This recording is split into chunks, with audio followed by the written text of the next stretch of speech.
Assalamualaikum warahmatullahi wabarakatuh. Alhamdulillah, selamat siang teman-teman semuanya. Pada kesempatan hari ini kita bisa berkumpul kembali di SDN 3 Karanganyar Tercinta dalam rangka diseminasi budaya positif. Tak lupa yang kami hormati Ibu Kepala Sekolah, Ibu Siti Ahyati SPD MR, dan Bapak Ibu Guru semuanya, mohon nanti bisa diberikan sebuah umpan balik yang positif. Kemudian juga harapannya kita bisa sama-sama menerapkan apa yang nanti kita dapatkan untuk kemajuan sekolah kita. Baik Bapak dan Ibu semuanya, mari kita mulai agenda kita pada kesempatan pagi hari ini dengan bersama-sama membaca lafaz basmalah. Bismillahirrahmanirrahim. Agenda selanjutnya adalah sambutan dari Ibu Kepala Sekolah kepada Ibu Ahyati, dipersilakan.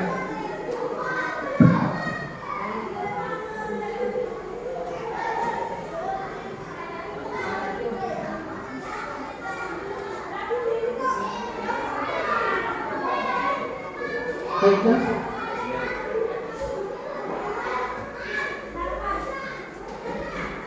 Bismillahirrahmanirrahim. Assalamualaikum warahmatullahi wabarakatuh.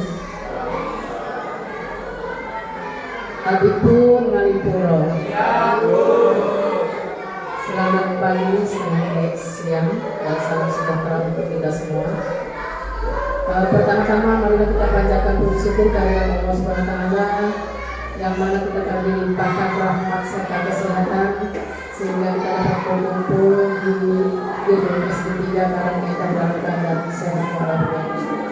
Salawat seiring salam mari kita satu tinggikan kepada Nabi besar Muhammad Sallallahu Alaihi Wasallam, yang mana yang kita nanti-nantikan syafaatnya di yaumil qiyamah kelak.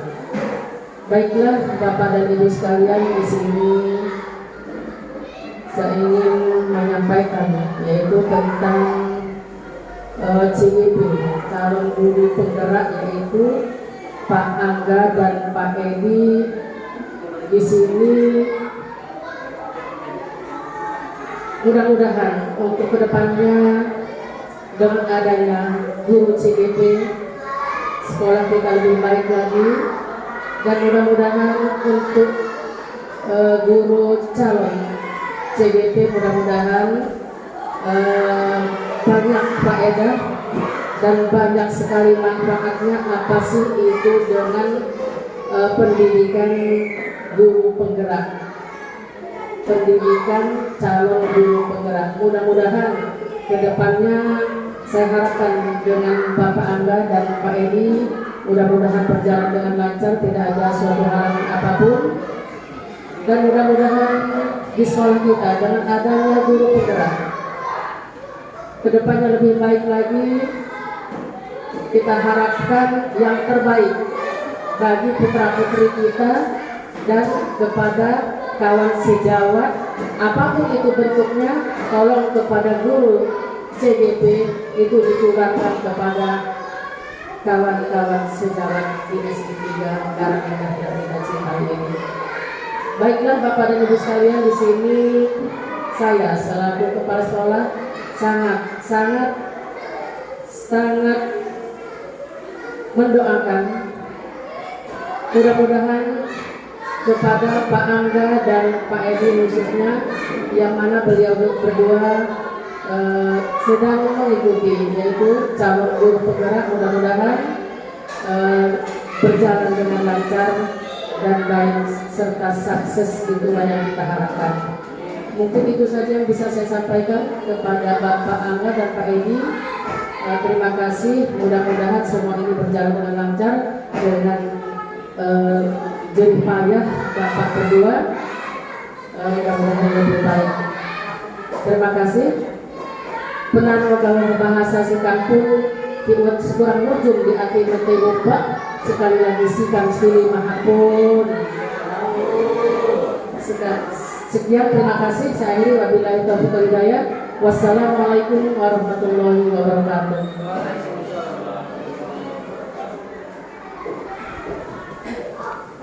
Baik, terima kasih kepada Ibu Kepala Sekolah yang telah memberikan sambutan dan memberikan doa terbaik dan support kepada kami semuanya.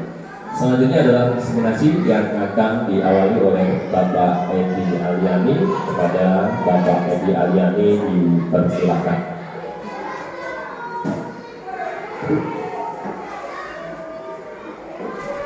Baik, bismillahirrahmanirrahim.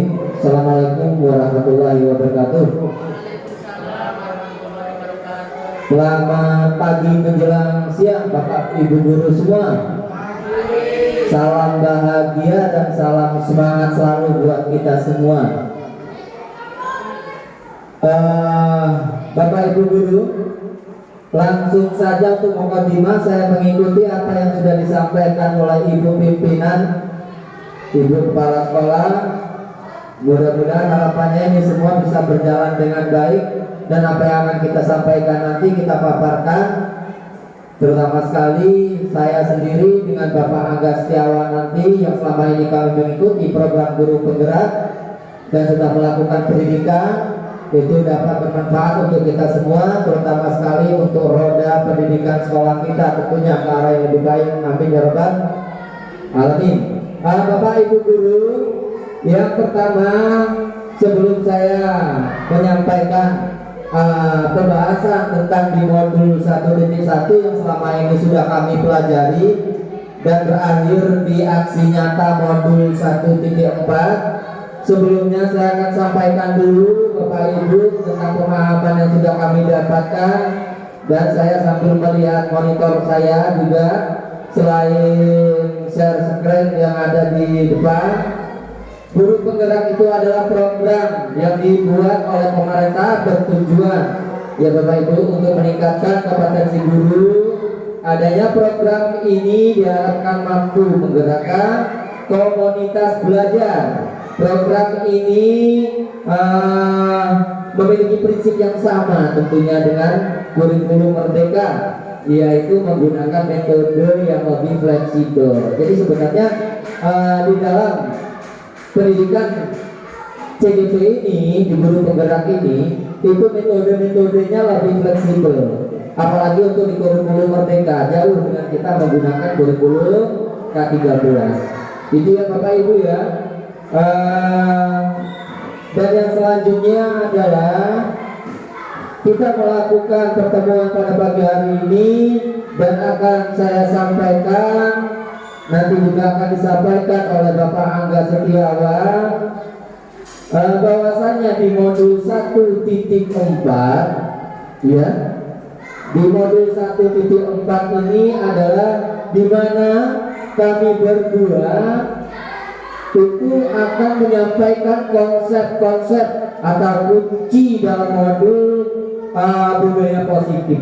Jadi budaya positif ini yang menjadi pokok bahasan pertama kali di dalam modul 1.4, yaitu tentang budaya positif, ya Bapak Ibu ya, yaitu perubahan paradigma belajar, ya, perubahan paradigma belajar, disiplin positif, motivasi perilaku manusia, kebutuhan, ya, posisi kontrol, restitusi, keyakinan kelas, dan segitiga restitusi. Nanti akan saya jelaskan lebih jauh ya Bapak Ibu. Tapi Bapak Ibu semuanya masih tetap semangat ya. Ya, mudah-mudahan nanti bisa bermanfaat. Baik, buat Pak Angga semua Pak, dimulai dari awal pertama Pak. Kalau tadi sudah saya sampaikan, yaitu tujuan daripada guru penggerak program pemerintah yang diluncurkan melalui Kementerian Pendidikan dan Kebudayaan, dan langsung saja kami ke modul 1.1.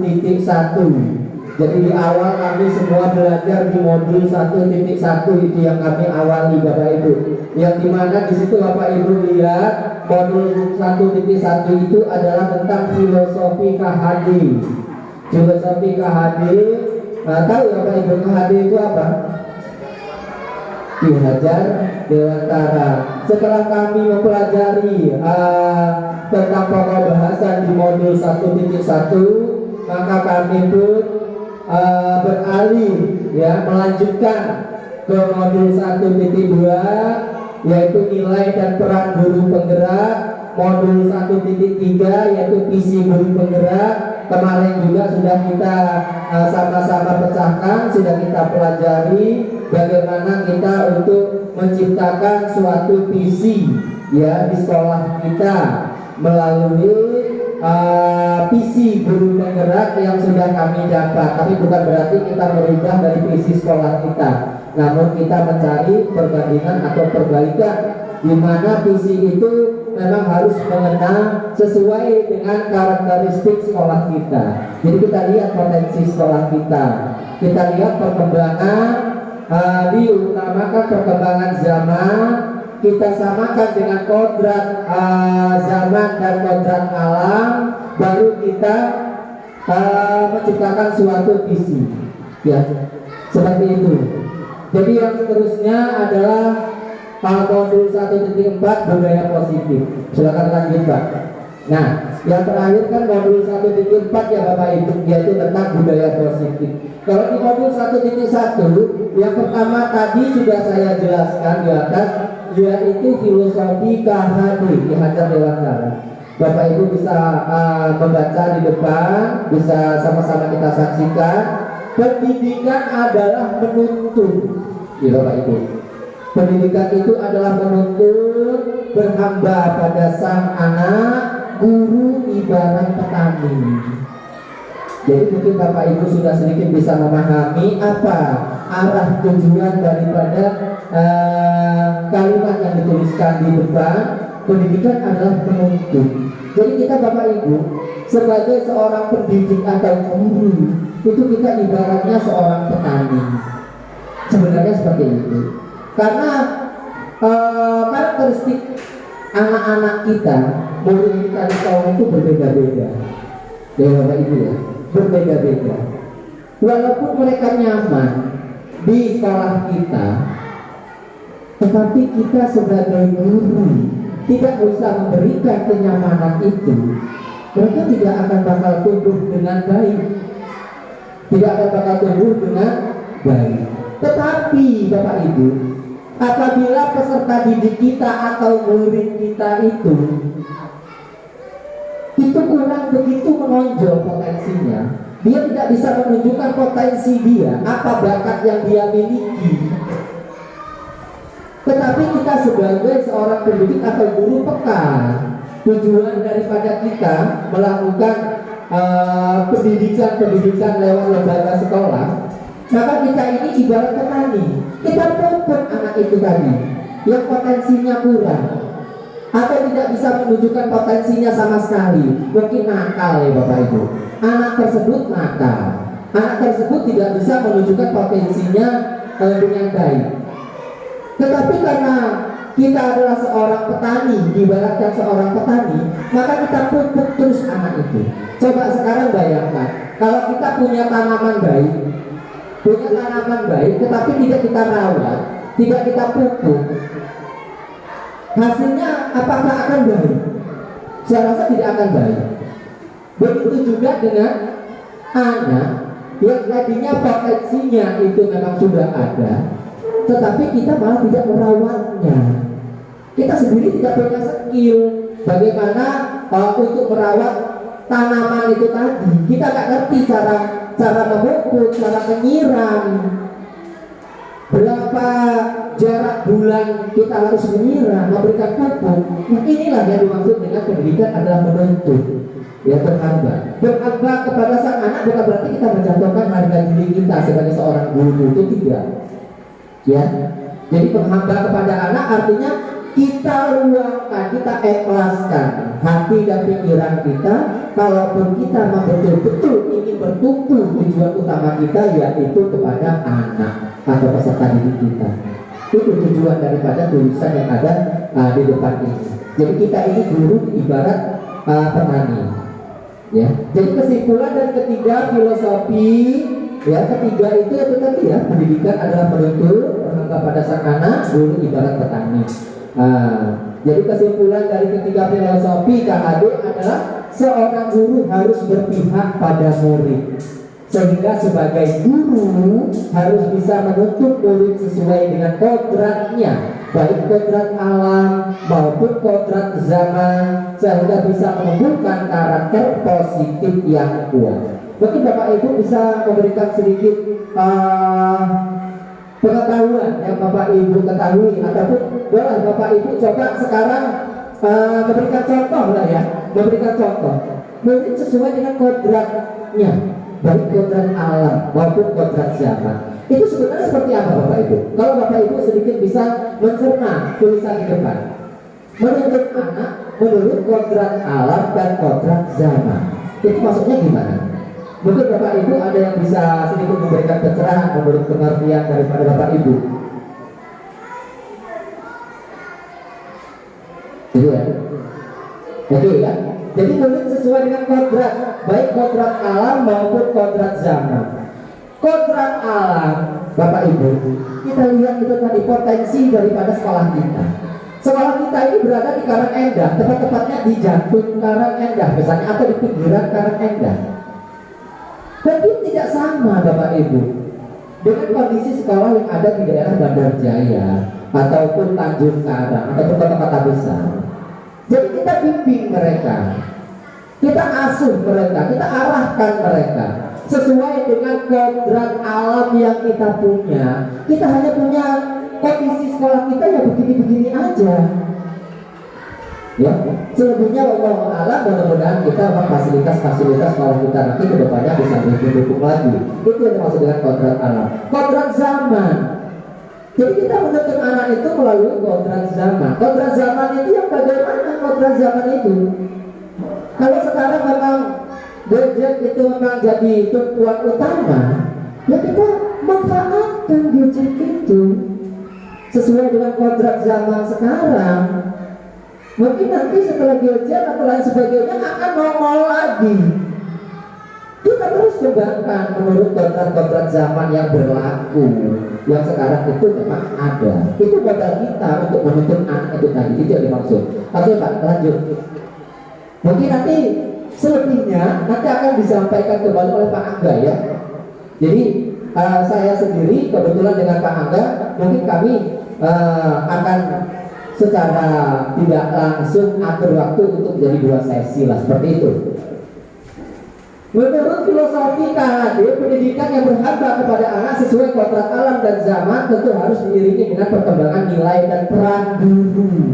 Jadi tidak akan bakal berjalan Bapak Ibu. Yang sudah saya sampaikan di atas tadi itu tidak akan bakal berjalan tanpa peran guru. Nilai-nilai guru penggerak, nah ini yang sudah ditanamkan kepada saya dan Pak Angga. Nilai-nilai guru penggerak itu apa nanti? Terutama sekali yaitu mandiri. Jadi guru penggerak itu dituntut untuk bisa mandiri, refleksi. Bapak Ibu tahu refleksi itu yang seperti apa? Jadi selain mandiri, kami ini harus bisa mandiri. Mungkin Bapak Ibu sudah tahu mandiri itu seperti apa. Untuk kita luangkan kemandirian kita tentang pendidikan-pendidikan yang menghambat kepada murid atau peserta didik kita. Jadi refleksi itu kita melihat Bapak Ibu, kontrol ya Bapak Ibu ya. Setelah kita melakukan pekerjaan kita apapun itu, sebenarnya kita ini dianjurkan untuk merefleksi. Apa sih yang perlu kita pertahankan? Apa sih yang perlu kita ganti? Apa sih yang perlu kita buat lagi untuk ke arah yang lebih baik? Seharusnya kita pun di kelas setelah kita melakukan pembelajaran, sebenarnya kita memang harus merefleksi, ya. Anak merefleksi ke guru, guru merefleksi anak, mungkin kita ngerefleksi diri kita sendiri, itu seperti itu. Dan yang selanjutnya adalah kolaborasi. Nah ini yang sangat berat Bapak Ibu. Untuk menciptakan kolaborasi ini adalah ketimbulan dari dalam hati, jati diri. Karena guru penggerak itu akan lemah, bukan tidak berdaya, tapi susah untuk masuk, susah untuk diterapkan tanpa kolaborasi. 6 bulan guru penggerak melakukan pelatihan. Setelah dia bisa mandiri, setelah dia bisa tahu yang lain refleksi, Selanjutnya untuk menciptakan tujuan bersama yaitu kolaborasi. Ini yang terkadang sangat bukan sulit ya, masih sangat mudah sekali. Itu ya untuk kolaborasi. Dan selanjutnya adalah inovatif. Jadi guru penggerak itu inovatif. Setelah guru penggerak inovatif itu diturunkan dari kawan-kawan yang mungkin belum mengikuti pendidikan guru penggerak, supaya juga bisa lebih berinovatif seperti itu. Dan yang selanjutnya berpihak pada murid. Jadi sekali lagi kami sampaikan Bapak Ibu, mulai dengan saat ini kita lebih bisa berpihak kepada murid. Artinya kita betul-betul fokus untuk melihat kodrat alam dan kodrat zaman, diniatkan dengan hati yang tulus, ilmu yang sudah kita dapat agar kita lebih bisa berpihak kepada murid. Peran guru penggerak Bapak Ibu, jadi menjadi pemimpin pembelajaran, menggerakkan komunitas praktisi, menjadi tuan bagi guru lain, mendorong kolaborasi antar grup, mewujudkan kepemimpinan murid. Ini yang ditanamkan kepada saya dan Pak Aga. Berat sebenarnya yang menjadi beban yang dipikul selama ini, yaitu menjadi pemimpin pembelajaran. Jadi orang utama sebenarnya Bapak Ibu yang akan ditaruh di paling barisan depan. Setelah itu menggerakkan komunitas praktisi. Jadi komunitas kita ini setelah ada guru penggerak, ini Pak Edi dan Pak Angga sebenarnya nggak boleh tidur lagi. Menggerakkan dan terus menggerakkan. Sehingga yang terakhir mewujudkan kepemimpinan murid. Ya Pak Ibu ya, sedikit pencerahan. Mungkin nanti ada yang lebih hot lagi nanti disampaikan oleh Pak Angga. Ini hanya pembagian waktu atau sesi saja. Dilanjut Pak Angga.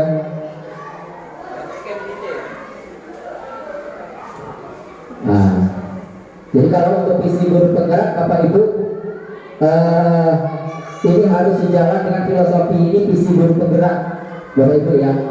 Ya bisa sih untuk kita lanjutkan ke sekolahan kita. Filosofi KHD dengan menerapkan nilai-nilai dan peran sebagai seorang guru penggerak, guru harus melakukan kebiasaan-kebiasaan baik yang rutin dilakukan bersama murid serta menciptakan lingkungan yang positif dengan menjalankan perubahan dan model manajemen apresiasi menurut alur Bagja. Jadi di situ ada alur Bagja. Kemarin sudah kami bahas Bu untuk di alur Bagja. Bu Ahyati ada ya para gitu. Jadi menciptakan lingkungan yang positif. Ini pertama sekali Bapak Ibu kita mulai dengan menciptakan lingkungan yang positif.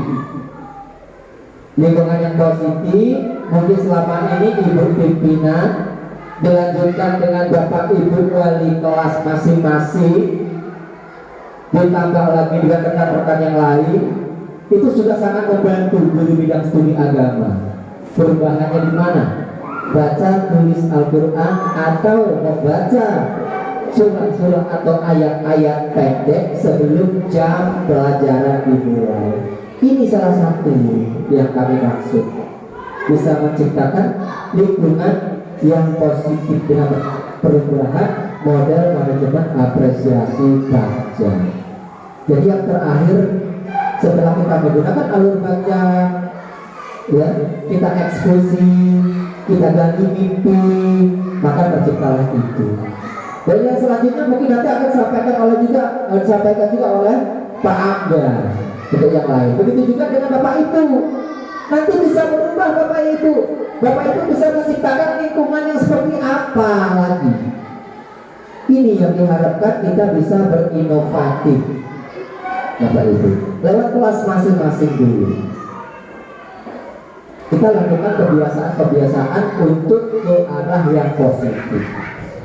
Lanjutkan Pak. Ya, budaya positif itu tadi ya Bapak Ibu. Berdasarkan manajemen inquiry apresiasi Bagja, kebiasaan-kebiasaan baik yang bernilai positif biasa disebut budaya positif. Jadi sudah menjadi budaya. Baca Al-Quran, baca surah-surah pendek, ayat-ayat pendek sebelum jam belajar dimulai. Akhirnya kan menjadi budaya, kebiasaan. Ya, Bapak Ibu. Budaya positif yang dikembangkan di sekolah harus disepakati bersama untuk dijalankan dalam waktu yang lama untuk menumbuhkan nilai-nilai karakter yang kuat.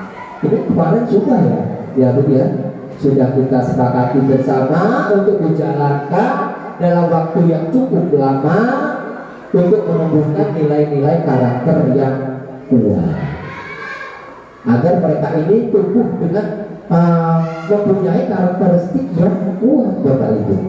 Jadi tidak hanya tentang pemahaman, tapi karakter mereka betul-betul kuat. Dilanjutkan. Ya, pertanyaan pemantik ya. Hukuman dapat mendisiplinkan anak, setuju atau tidak setuju? Pemberian hukuman dengan hal positif seperti membaca atau membersihkan halaman sekolah dapat meningkatkan disiplin anak. Ini menurut Bapak Ibu seperti apa?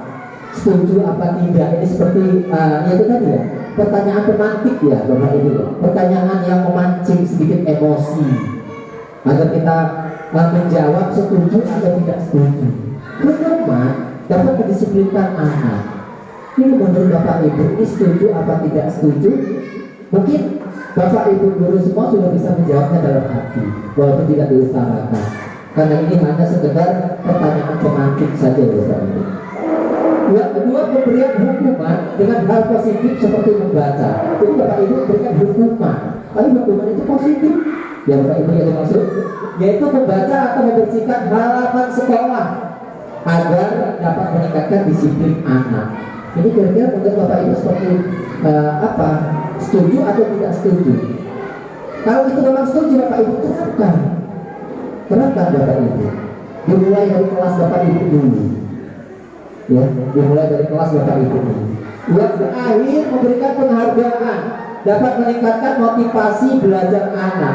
Kalau menurut Bapak Ibu, memberikan penghargaan itu penting, ya, lakukan, ya,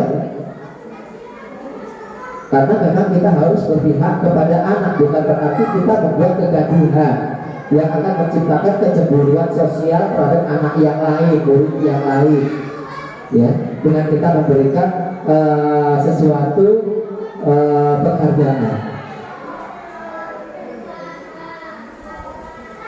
Aku Pak.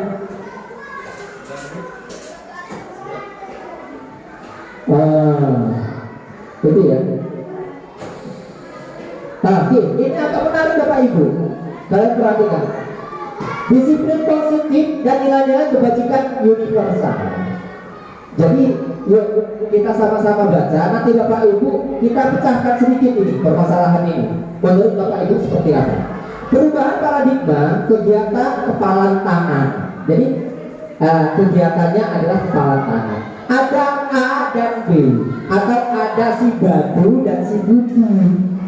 Boleh kita ganti ya, selain A dan B. Ada A dan B, Anda dan teman Anda maksudnya. Ya, kita dengan teman kita. Sobeklah secari kertas kecil, tuliskan benda atau sesuatu yang sangat berharga untuk Anda. Jadi kita tuliskan di secari kertas, ya, yang itu memang betul-betul sangat berharga untuk kita tuliskan. Letakkan di salah satu tangan kita meletakkan, ya, kita sudah menuliskan sesuatu itu tadi, ya, ke tangan kita. Genggam benda sesuatu tersebut dengan segala daya. Coba Bapak Ibu sama-sama kita pecahkan. Mungkin Pak Angga nanti bisa turut serta ini untuk, iya, seperti itu ya.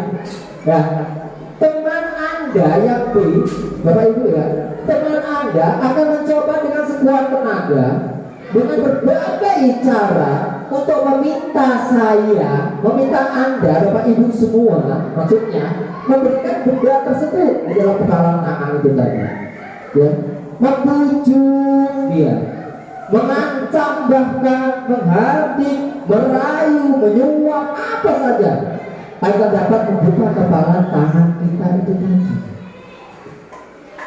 Bapak Ibu bisa memberikan contoh, atau Bapak Ibu bisa memberikan suatu pengertian.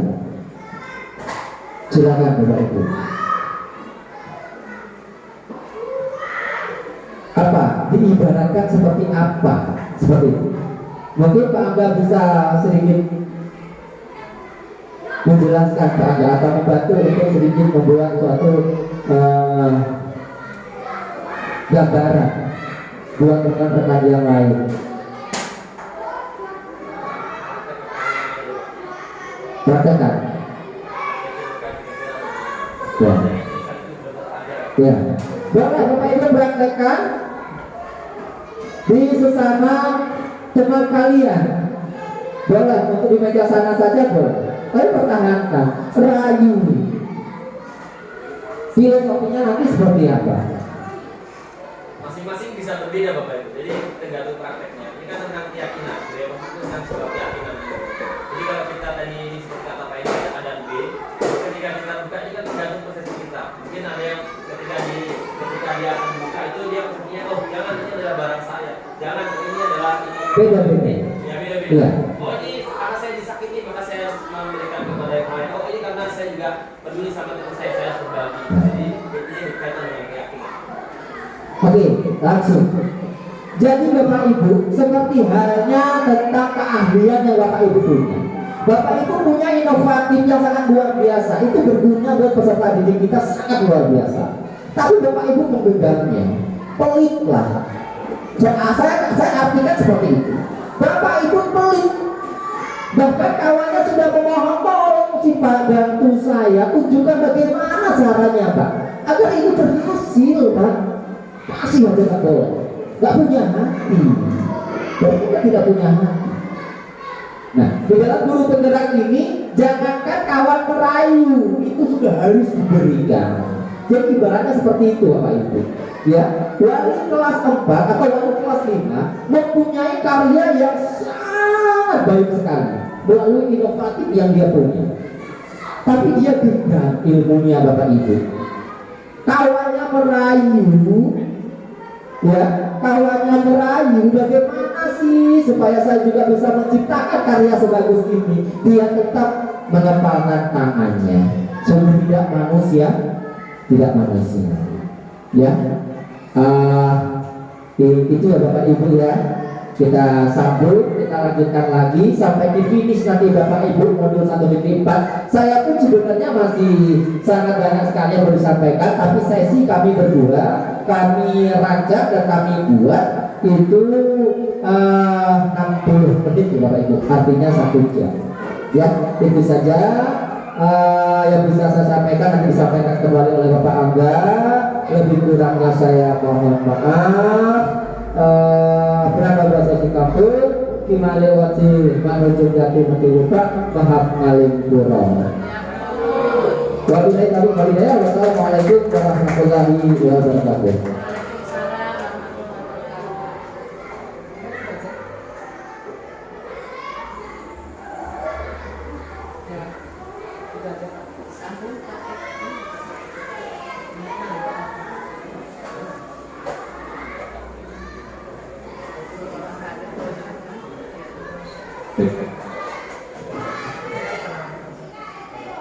Baik Bapak Ibu, saya akan melanjutkan diseminasi dari Pak Edi tadi. Sudah banyak sekali, sudah panjang dan lebar yang disampaikan terkait dengan modul-modul kita, bahwa tadi dari modul 1.1 tentang filosofi Ki Hajar Dewantara, bahwa sejatinya tugas kita sebagai guru itu adalah menuntun. Maka tugas menuntun itu ya mau tidak mau harus membersamai. Tidak ada menuntun itu yang kita tarik, kita tarik paksa, tidak ada. Pasti mau tidak mau namanya menuntun itu kita bersamai. Kita bersamai tumbuhnya mereka, kita bersamai berkembangnya mereka. Maka tadi muaranya adalah kepada sesuai dengan tumbuh kembangnya murid. Pembelajaran kita itu menyesuaikan dengan kondisi murid, seperti itu. Sesuai dengan kodrat Allah dan kodrat zaman. Kalau kata Ki Hajar Dewantara kan seperti itu, disampaikan oleh Pak Edi. Kemudian tadi tentang nilai dan peran. Nilai dan peran ini memang sejatinya tidak hanya dimiliki oleh seorang guru penggerak, tapi sejatinya kita harus memiliki, setiap kita memiliki sebuah nilai-nilai tadi, baik nilai kemandirian, guru yang inovatif, guru yang kreatif, itu harus kita miliki. Bahkan perannya kita di kelas itu harus mampu menjadi guru yang gurunya itu di kelas mampu menjadi pemimpin pembelajaran, di kelas itu mampu mampu mengerti kondisi siswanya. Oh, begini nih. Pemimpin belajar itu kan harus bisa mengambil sebuah kebijakan. Kalau seandainya, maka tadi dikatakan menuntut. Kita tuntut, tapi kita juga sambil mengarahkan. Dan tapi kita kemudian punya sebuah keyakinan, yakin bahwa mereka itu akan berkembang sesuai dengan kodratnya. Oke Bapak Ibu, lihat ke depan ya. Konsep inti budaya positifnya ini sedikit mengulas, nanti akan sebelum sampai sana agar kita sama-sama saling memenuhi di antara kolaborasinya. Dari itu, perubahan paradigma positif. Kita berawal dari sebuah paradigma agar kita sama-sama punya paradigma positif, kita bisa mencapai sebuah perubahan-perubahan yang lebih positif. Tadi sudah juga sampai Bapak aja dari disiplin positif, nilai-nilai kebajikannya bagaimana, kebutuhan dasar manusia, nanti ada, nanti kita bahas, kemudian motivasi perilaku manusia. Intrinsik, ekstrinsik, apa sih sebenarnya yang menyebabkan kita demikian? Apa sih yang menyebabkan guru itu tuh demikian? Nanti kita akan coba kupas bersama-sama. Kemudian kita akan belajar juga posisi kontrol seorang guru itu harusnya di mana sih? Saya itu harusnya sebagai manajer atau saya itu seharusnya sebagai guru yang gurunya bodoh amat lah, seperti itu. Itu jadi nanti ada di posisi kontrol. Kemudian lagi ada keyakinan kelas. Ya walaupun hari ini saya sendiri prakteknya terkubur dengan berbagai macam waktu, jadi baru praktek, yang sudah praktek itu kelasnya Bu Dewi, luar biasa Bu Dewi. Kita beri aplaus buat Bu Dewi, katanya kemarin praktek keyakinan kelas ya. Tapi nanti kita akan kupas bersama agar kita tuh sama-sama tahu, oh gini toh urutan dari keyakinan kelas itu kita harus begini itu. Kemudian kita akan juga praktek segitiga restitusi. Kalau kemarin kita sempat di kelas 3, kelas 3 yang Bu Cici dan Bu Betty itu ada kejadian. Mungkin kalau untuk mengatasi salah satu kita tidak punya BK, kita bisa selesaikan dengan namanya segitiga restitusi. Jadi kalau di jenjang sekolah dasar kita, bahkan mohon tidak hanya jenjang sekolah dasar, tapi digunakan oleh semua jenjang. Segitiga restitusi itu penting untuk sekolah. Ya, tadi pembelajaran kita itu dengan paradigma baru, ya, merupakan pembelajaran yang dirancang berdasarkan sikap prinsip pembelajaran berdiferensiasi. Ya, jadi Bapak Ibu, berdiferensiasi itu pembelajaran kita itu berdasarkan kalau seandainya gurunya, oh ternyata gurunya itu dia nggak bisa belajar mendengarkan gurunya teriak-teriak ini nggak bisa. Dia pembelajarannya, oh ternyata dia bisanya dengan melihat video. Maka mau tidak mau kita tuh betul-betul memetakan. Oh anaknya Pak Anto itu kalau belajar dia dengan model audio, visual, kinestetik. Kita itu harus betul-betul padukan. Kita tahu dan kita punya alurnya, harusnya seperti itu. Kita punya paradigma itu lah. Kita sudah siapkan sebuah paradigma. Oh pembelajaran berdiferensial, pembelajaran berdiferensiasi itu begini. Saya memetakan dalam satu pembelajaran itu terwadai. Media saya itu mewadai dari 3 hal itu. Jadi Bapak Ibu nanti bisa kita kelola bersama tentang pembelajarannya. Kemudian ini terjadi sebuah miskonsepsi tentang teori kontrol. Teori kontrol ini oleh Bases. Dia seorang ya pakarnya pendidikan tentang anak. Dia ilusi guru kontrol murid, itu hanya ilusi Bapak Ibu. Ini sebuah teori-teori yang salah bahwa kita sebenarnya nggak bisa mengontrol murid. Mengontrolnya murid, dia itu patuh dengan kita, itu hanya salah satu alasan besarnya, mungkin dia takut dengan kita. 2, dia ada tekanan tertentu yang kemudian dia itu mau berbuat baik. Mungkin kita berbuat baik ini ya. Mungkin ada alasan-alasan tersebut, kemudian dia itu bisa kita kontrol. Maka sebenarnya ilusi guru mengontrol itu ilusi. Maka kita harus tekankan lagi-lagi kembalinya ujungnya adalah sebuah keyakinan.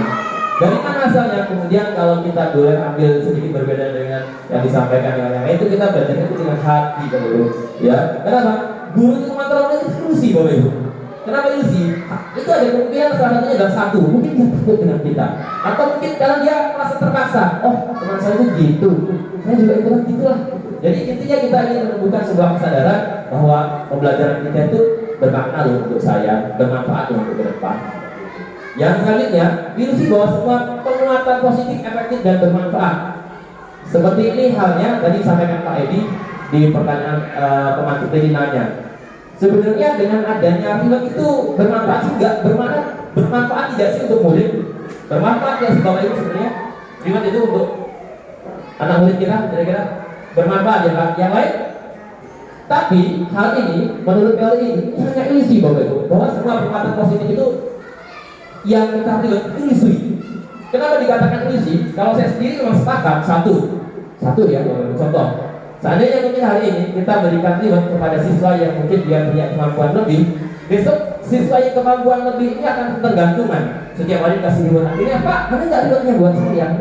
Jadi mungkin boleh saja diberikan boleh, tapi kita harus bisa mengukur dari pemahaman kelas kita targetnya bagaimana. Jadi jangan terlalu sering diberikan boleh saja, tapi kita harus bisa mengukur diri. Mengukur harusnya begini nih, sebuah keyakinan kelas kita bangun bahwa berprestasi itu mungkin harus bagaimana.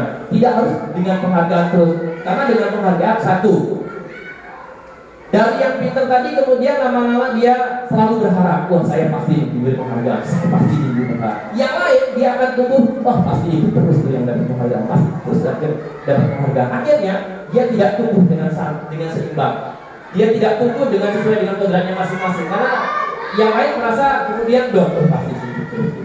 Jadi menurut teori ini ilusi Bapak Ibu. Walaupun kita masih banyak memberikan reward dalam rangka untuk mendorong, tapi sekali lagi sesuaikan dengan porsinya. Bukan berarti tadi salah ya, tapi harus kita ukur sesuai dengan porsinya. Namanya juga teori, namanya juga akan disesuaikan dengan kondisi masing-masing. Itu sesuai dengan teorinya. Kemudian yang selanjutnya adalah ilusi bahwa kritik dan membuat rasa bersalah mampu menguatkan karakter itu hanya ilusi. Kadang-kadang kita nanya murid, ayo murid kamu gimana? Saya sendiri kadang juga merasa bersalah menyudutkan murid dengan kata-kata yang agak kadang-kadang ya mungkin terkesan biasa, tapi itu sebenarnya itu nggak benar ternyata. Walaupun besok mungkin dia menyadari, saya salah, saya salah, tapi itu salah Bapak Ibu. Maka tadi ujungnya ada namanya segitiga restitusi. Nanti akan kita coba. Walaupun secara teori kita dapat demikian, tapi lagi-lagi kembali nanti ke prakteknya ke kita. Harapannya bisa mengembangkan lebih baik. Selanjutnya, ilusi bahwa orang dewasa berhak memaksa. Itu ilusi Bapak Ibu.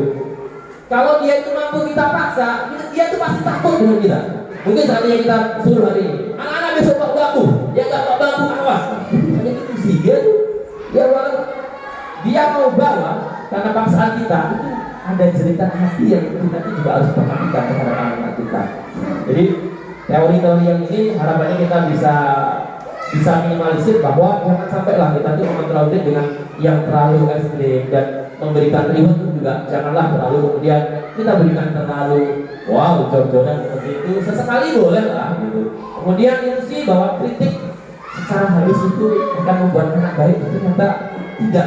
Saya merasa salah karena kadang saya ngelihat anak dengan ilusi yang kritik harus sering seperti itu. Kemudian ilusi bahwa orang dewasa itu berhak memaksa itu tidak benar juga.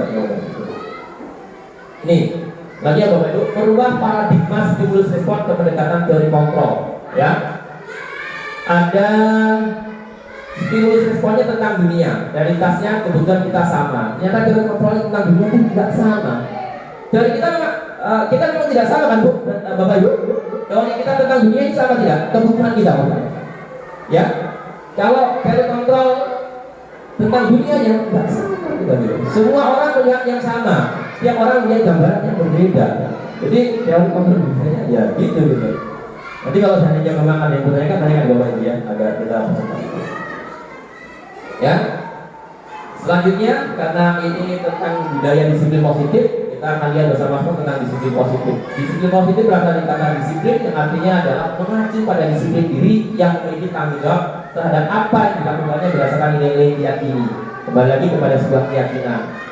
Kemudian saya sampaikan, keyakinan itu bersifat universal. Nanti akan kita tanya jawab bersama. Bersifat universal itu maksudnya gini Bapak Ibu. Kita kan di kelas itu nanti ada namanya peraturan.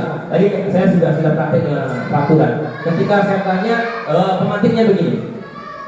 Menurut Bapak Ibu, ketika ini Bapak Ibu dipikirkan ya, pikiran sejenak. Menurut Bapak Ibu, ketika kita naik motor menggunakan helm itu agar kita itu kenapa sih sebenarnya Bapak Ibu, menurut Bapak Ibu semuanya? Kenapa kita naik motor terus menggunakan helm? Keselamatan. Apa Bu? Keselamatan. Dia tidak tangkap polisi. Pak Freddy? Biar aman. Oke. Dan di beberapa ini rata-rata ada keselamatan dan peraturan. Kalau kita ambil kunci secara universal, sebuah keyakinannya itu adalah yang paling tepat itu sebenarnya adalah tentang sebuah keselamatan. Kalau hanya peraturan itu hanya mengikat ke dirinya. Karena masih banyak yang kita lihat kita lihat itu tentang peraturan, dia tidak patuh, tapi tentang keyakinan sahabat dia itu tinggi. Biar selamat, tapi kan jarang kalau orang yang begitu dia dibilang, dikatakan ini pada fungsi, jarang. Pasti dia, tapi intinya bukan masalah ini ya, tapi intinya adalah sebuah keyakinan. Kalau kita tanyakan satu-satu, buat apa sih kita naik motor pakai helm? Pasti akan jawabannya adalah tentang keselamatan. Jadi lagi-lagi tentang disiplin positif ini menimbulkan sebuah budaya positif yang akhirnya kita yakini bersama. Iya seperti itu ya Bapak Ibu. Selanjutnya ada nilai-nilai kebajikan.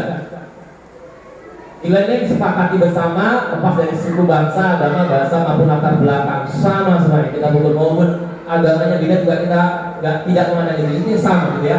Contoh nilai kebajikan institusi atau organisasi, profil Raja Pancasila seperti Bapak Ibu lihat, beriman dan bertakwa, Ibu Primer Skills Program. Baik Bapak Ibu semuanya, ini tadi tentang 5 kebutuhan dasar manusia, atau tadi berarti salah berarti ya. Ini menurut Dr. William Glasser bahwa 5 kebutuhan dasar manusia itu tentang penguasaan, kemudian bertahan hidup, ya, kesenangan, kasih sayang dan rasa diterima, kebebasan.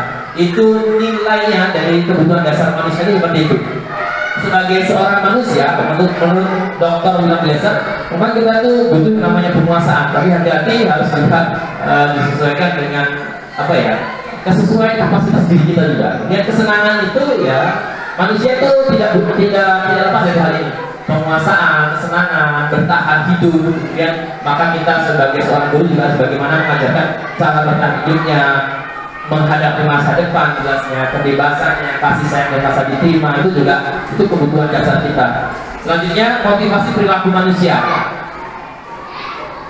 untuk menghindari ketidaknyamanan. Jadi motivasi hidup manusia itu terbagi, kalau dalam tampilan depan ini ada 3. Untuk menghindari ketidaknyamanan hukuman, untuk mendapatkan imbalan atau penghargaan dari orang lain, ini salah satunya tadi seperti reward.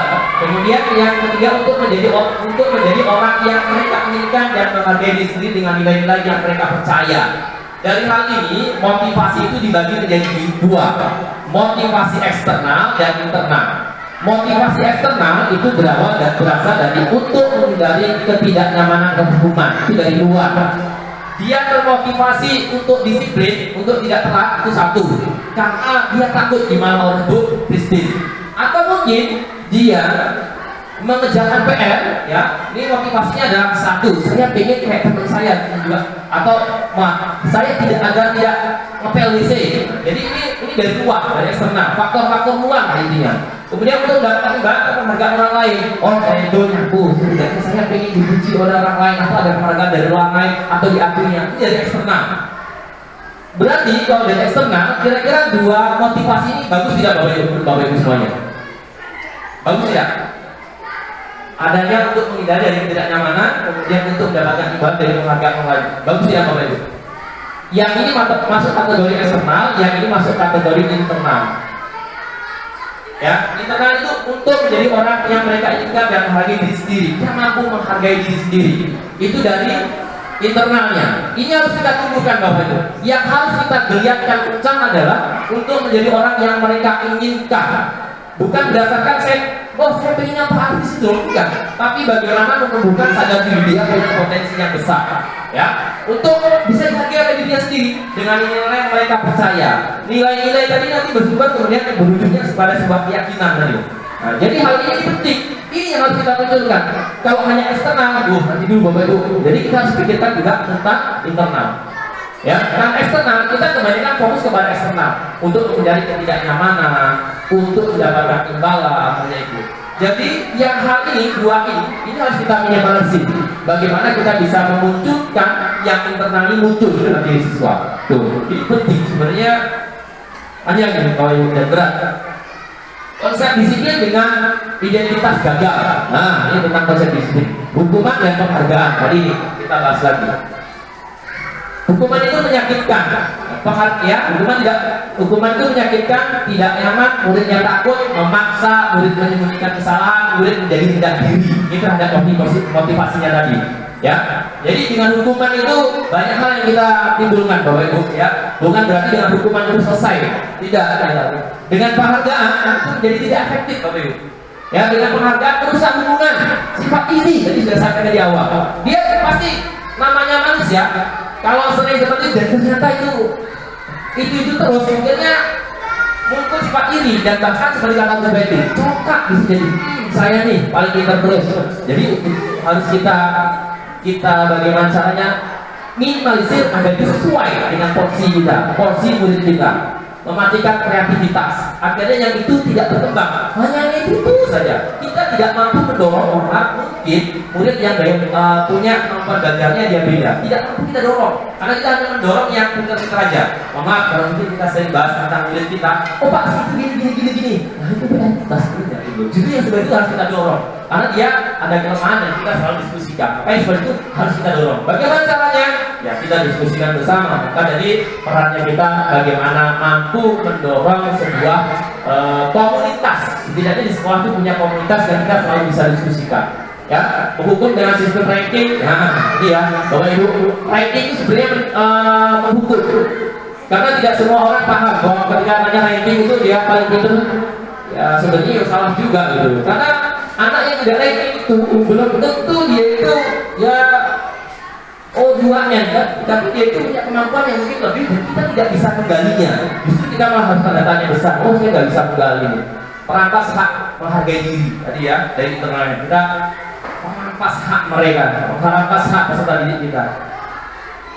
Ya, konsep di sini dengan identitas sukses. Konsekuensinya ya penguatan jangka pendek, kemudian perlu mentoring berkelanjutan, stimulus respon, murid menghormati peraturan dan hilangkan waktu untuk merenungi kesalahan. Ya dari ini konsekuensi. Tadi kan ada hukuman, ada konsekuensi. Itu agak berbeda ya Bapak Ibu. Ya, baik, selanjutnya restitusi. Nanti ini akan juga kita perdalam. Murid bertanggung jawab untuk perilakunya. Itu ada yang namanya restitusi. Ini kita skip, karena nanti ada di belakang penjelasannya. Ini konsep disiplin pendekatan restitusi, sebuah cara menemukan disiplin positif pada murid. Nah, ini tentang restitusi Bapak Ibu ya.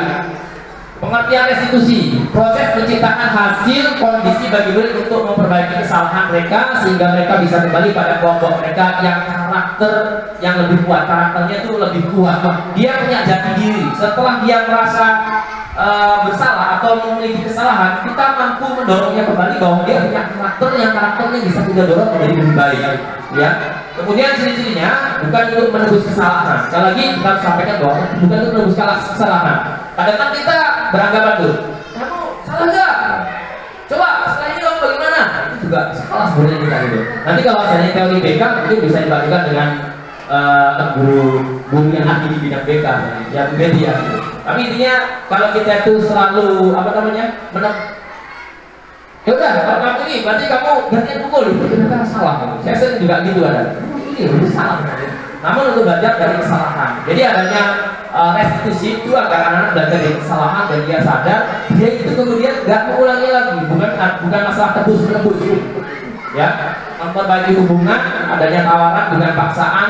Jadi tidak dipaksa. Kita tanyakan sebuah keyakinan ini benar atau tidak seperti itu. Sampai dengan di bawahnya itu ya Bapak Ibu semuanya ya.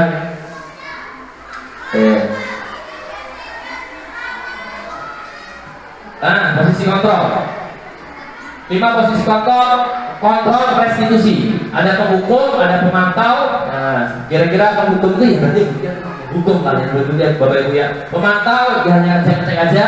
Kemudian ada pembuat merasa bersalah. Kalau ada muridnya dapat atau apa dia nanya, oh kira-kira kamu ini. Nah, kemudian ada guru yang dia itu ya seperti teman dengan muridnya. Yang selanjutnya adalah manajer. Kira-kira menurut Bapak Ibu yang guru yang mana yang baik menurut Bapak Ibu? Yang mana? Yang mana? Bu Ati, kira-kira yang mana? Yang penghukum, pemantau, pembuat rasa bersalah, teman atau manajer? Yang mana Bu Nia? Mana Bu? Manajer, pemantau. Pak Saifullah yang mana Pak? Manajer dan pemantau. Ya baik. Kalau secara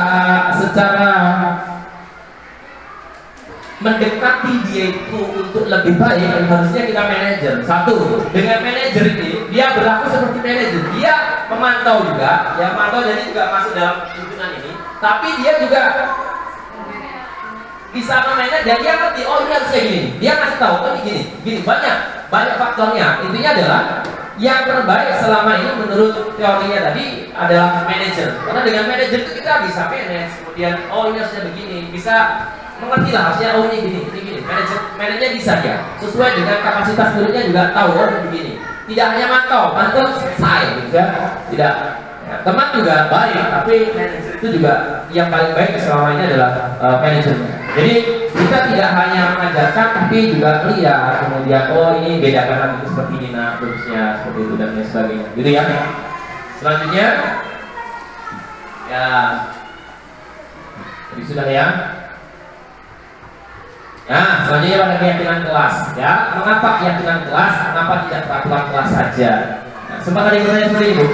Ya, mengapa tidak peraturan kelas saja? Jadi sudah saya sampaikan bahwa kalau peraturan itu hanya dia bersifat kepada lebih kecil lah seterusnya ya. Tapi kalau kepada keyakinan itu sifatnya lebih luas dan itu akan lebih bermanfaat. Contoh yang seperti ini ya, mungkin itu jujur. Di sini tadi kalau saya praktek itu bersama anak-anak tidak boleh mencontek. Di sini banyak kan? Itu sama mereka tidak boleh mencontek, tidak boleh mencontek. Kemudian saya ambil satu kesimpulan. Saya ajak mereka coba kalau mencontek itu berarti masuk ke dalam nilai apa? Mereka mikir, oh keyakinannya nilainya berarti jujur pak, jujur. Nah, kita tulis, berarti ternyata tidak boleh mencontek itu sebuah keyakinan yang jujur. Jujur ini nanti sifatnya universal, kita bisa mengcover yang lebih banyak. Oh berarti anak-anak jujur dalam ini, dalam itu, dalam banyak sekali. Ya, tidak hanya objeknya itu bahwa dia peraturan kelasnya tadi tidak boleh mencontek kan. Nah, kalau jujur kita bisa universal lebih banyak, kita bisa mengcover lagi lebih banyak. Gitu. Oh kita anak-anak, kita nanya lagi, kita punya keyakinan jujur, berarti kita begini dan seterusnya. Itu Bapak Ibu. Ya. Selanjutnya mengapa kita memiliki peraturan? Tadi sudah ya, intinya sudah teman-teman ini ya. Iya, ini bagaimana pembentukan keyakinan kelas? Ya, lebih abstrak pada peraturan. Kemudian ini tadi berupa pernyataan universal dibuat dalam bentuk kata positif. Ini tentang keyakinan kelasnya. Keyakinan kelas itu munculnya dia dibentuk dalam kalimat yang lebih positif. Kalau situ tadi kan cuma mungkin tidak boleh mencontek, kan tidak boleh kita. Misalnya ada kalimat itu tidak boleh mencontek. Harusnya kita yang lebih positif lagi. Berupa pernyataan universal tapi positif. Ya, tidak boleh mencontek berarti kan mungkin bisa tulis jujur seperti itu. Ya, sedikit saja biar mudah diingat. Nah, jadi nggak perlu banyak-banyak Bapak Ibu. Ini aja sudah mencakup banyak bahwasanya kita praktekkan. Menjaga kebersihan sudah banyak. Satu, mungkin di kelas itu kita bagaimana di luar itu semuanya. Kemudian bertanggung jawab itu juga sudah banyak lagi objeknya. Ngapain tadi banyak di sini salah satunya. Tidak mengerjakan PR dan segala macam. Kemudian ya piket kelas termasuknya tadi sudah kita sepakati ini ya. Kita tinggal meyakinkan. Berarti kita tulis coba tanda tangan di situ. Walaupun ini nanti baru sebuah contoh, harusnya sih memang kita papan lebih bagus di kelas. Seperti ini tidak sendiri ya Bapak Ibu. Dapat diterapkan di kelas, semua warga kelas hendaknya ikut berkontribusi dalam pembuatan keyakinan kelas. Ya, bersedia meninjau kembali keyakinan kelas dari waktu ke waktu. Kalau memang sudah tidak sesuai, tinjau kembali tidak apa-apa. Sama halnya seperti mana kita buat visi. Kalau sudah tidak sesuai, boleh kita tinjau kembali seperti itu. Selanjutnya ini tentang segitiga restitusi. Ini Bapak Ibu. Yang pertama itu adalah menstabilkan menstabilkan tentang sebuah keyakinan pada diri, ya. Menstabilkan identitas dia. Kita semua akan melakukan hal yang terbaik yang bisa kita lakukan. Seandainya ada bermasalah, seandainya muridnya itu mungkin memecahkan pecah seandainya. Nah, kita stabilkan dulu di situ, ya. Kita tanya, kira-kira hal-hal yang dilakukan oleh kita tadi sudah betul atau tidak, sesuai tidak dengan keyakinan kelas kita. Dia akan berpikir kembali. Nanti dari sinilah kita validasi. Oh, validasi tindakan yang salah. Kita giring mereka. Oh, ternyata tindakan saya salah. Tindakan saya ini tidak sesuai dengan keyakinan kelas, Pak Guru. Saya itu tidak disiplin. Saya itu tidak jujur. Ya, saya tidak. Ya pokoknya intinya samakan dengan kayak kelas. Itu tentang tanggung jawab. Bahwasanya dia mungkin atau tidak disiplin. Ketika di dalam kelas dia bermain, pada disiplinnya dia tadi kan ditentukan. Disiplin kita di kelas adalah bermainnya itu di luar. Kan di sini stabilkan. Validasi tindakan yang salah. Oh kamu sadar berarti ya, tahu ya. Setelah ini kita menanyakan keyakinan. Yakin apa yang kamu lakukan itu tidak sesuai dengan keyakinan. Yakin Pak. Berarti harusnya bagaimana? Oh harusnya begini. Nah, kita arahkan seperti itu. Ini secara teori. Oh lagi prakteknya kembali ke individu kita. Tapi harapannya dengan adanya teori orang-orang cerdas ini, ketika kembali ya sesuai dengan apa yang ada di teori gitu, Bapak Ibu ya. Selanjutnya terima kasih, sedikit garis cukup hanya sampai di situ. Intinya adalah mari bersama-sama membangun sebuah pemahaman budaya positif agar kita sama-sama bisa tumbuh menjadi lebih baik. Bahkan tadi apa namanya,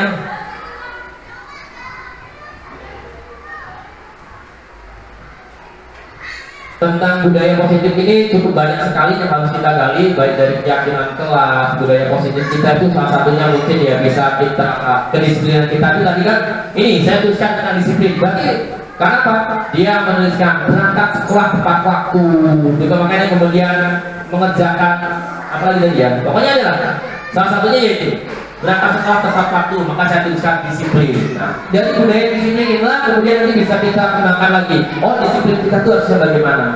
Kita rumuskan bersama-sama di sekolah, kita punya budaya disiplin. Oh, berangkat sekolah tepat waktu itu begini. Ya, Bapak Ibu. Mungkin itu saja Bapak dan Ibu semuanya. Jika ada yang ditanyakan, insya Allah kami berdua siap untuk menjembatani agar kita sama-sama bisa menjadi lebih baik. Begitu ya Bapak ya. Nah, itu saja Bapak dan Ibu semuanya. Ada pertanyaan? Jika tidak, ya mungkin cukup. Tapi kalau ingin ada diskusikan boleh lagi itu. Kata Bang, silakan Bu. Oh iya, silakan dulu.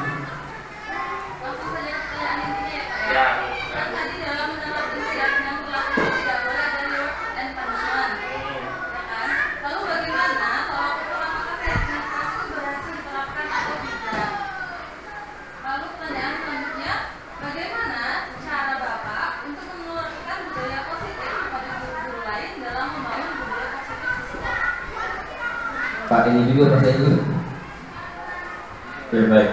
Kalau budaya positif ini memang seharusnya Bapak Ibu kita punya sebuah komunitas, maka di rapat kita yang kemarin hasilnya lama itu harusnya kita sebuah konsekuensi kita. Rapat kita sudah memakan waktu lama, itu harusnya kita laksanakan. Maka komunitas apa namanya di kelas ini itu harus bisa kita laksanakan betul, karena itu yang akan menunjang kita itu menjadi budaya yang positif. Jangan hanya kita rapat capek-capek tapi tidak ada hasilnya. Rapatnya itu bisa kita laksanakan. Karena waktu itu PP-nya juga nanya, Pak, ada tidak sih sebenarnya peraturan yang menyatakan bahwa sekolah Bapak itu berangkat pagi, jabat tangan dan seperti itu. Saya membuat ya saya itu seperti tahu ya Bu ya. Ya kita jawab, ya, peraturannya ada Bu. Mereka nanya lagi ke kita yang lihat saat itu. Dan terus bagaimana Pak? Ya selama ini pagi kita ya seperti gitu. Jadi intinya saya dan dua itu juga tertawa saat itu, karena satu itu adalah konsekuensi kita dan itu sebenarnya beban moral bagi kita. Jadi kembali lagi, bagaimana cara Bapak kemudian untuk bisa menularkan budaya positif? Salah satunya satu, kita betul-betul membentuk sebuah komunitas belajar kita tuh laksanakan betul apa yang kemarin sudah kita rapatkan, komunitasnya sudah kita bentuk, kemudian juga ada Bu Nia yang kita sebagai koordinator, itu harusnya kita jalankan sebenarnya seperti itu. Kalau mau streng-streng yang, ayo Nia, seperti itu, tapi kan tidak, kan? Jadi sekali lagi, kita kesannya ada orang dewasa, jadi apapun itu, ketika kita sama-sama dewasa, ya sudahlah, insya Allah kebaikan itu kita support. Toh, keyakinan kelas kita itu punya sebuah nilai bahwa setiap manusia itu pastinya ingin semuanya baik. Gak ada manusia itu yang bodoh malas nggak ada, pasti ada nilai keyakinan yang baik. Jadi intinya adalah betul-betul menggalakkan kembali hasil dari apa namanya ya, komunitas sekolah kita tadi loh, itu harus kita galakkan. Kemudian tolak ukur dari keyakinan kelas yang berhasil itu bagaimana? Tolak ukur dari keyakinan kelas yang berhasil itu bisa, kalau saya, karena saya belum praktek nih, hanya teori ya, dia bisa tercermin dari hasil di kelasnya nanti bagaimana. Kalau di kelasnya itu dia betul-betul sadar dan jalan tanpa gurunya bilang anak-anak. Ini saya agak tinggi kenapa? Saya itu karena mengakui selama ini masih sering juga lihat. Ya kenapa ya, namanya anak-anak itu memang harus selalu diingatkan, itu saya sadar. Tapi ketika keyakinan kelas memang agak berat, itu kesadaran yang lebih tinggi itu agak berat. Satu, menurut saya memang apa ya, kita lingkungan SDN kita budayanya yang belum bisa menjadi baik. Tapi kalau ini nanti kita perlahan-lahan, mungkin bertahap dari disiplin dulu lah. Disiplin itu mungkin anak-anak itu tidak bermain di kelas, kemudian lagi menjaga kebersihan kelasnya itu bisa bersih, punya sadar dia tanpa disuruh. Mohon maaf, kalau saya hari Sabtu atau hari Jumat itu saya Pak, saya boleh dulu anak-anak, itu saya juga dekat sebenarnya. Dekatnya apa, anak-anak itu mau jadi suruh saya mungkin ya gitu. Makanya saya pikir budaya itu juga pelajaran yang besar buat kita. Maka bagaimana? Ya berawal dari kelas kita sebagian tolak ukur keyakinan kelas akan menjadi sebuah keyakinan sekolah. Kenapa? Keyakinan kelas ini pasti akan sama. Kemudian dari keyakinan kelas antara sama ini bisa mengusung sebuah keyakinan sekolah. Disiplinnya bagaimana, kebersihannya bagaimana. Nah inilah yang menjadi guru kita sesuai dengan profil pelajar Pancasila yang akhirnya bisa menjadikan siswa kita menjadi lebih baik seperti itu.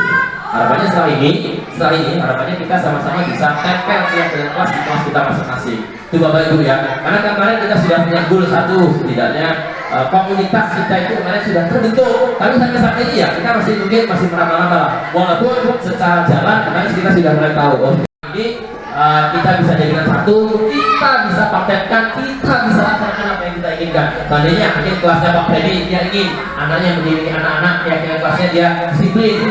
Sama kalau disiplinnya tentang ini Pak, ayo kita gerak. Oh gitu, itu maunya seperti itu. Mungkin itu ya Pak Edi, apa?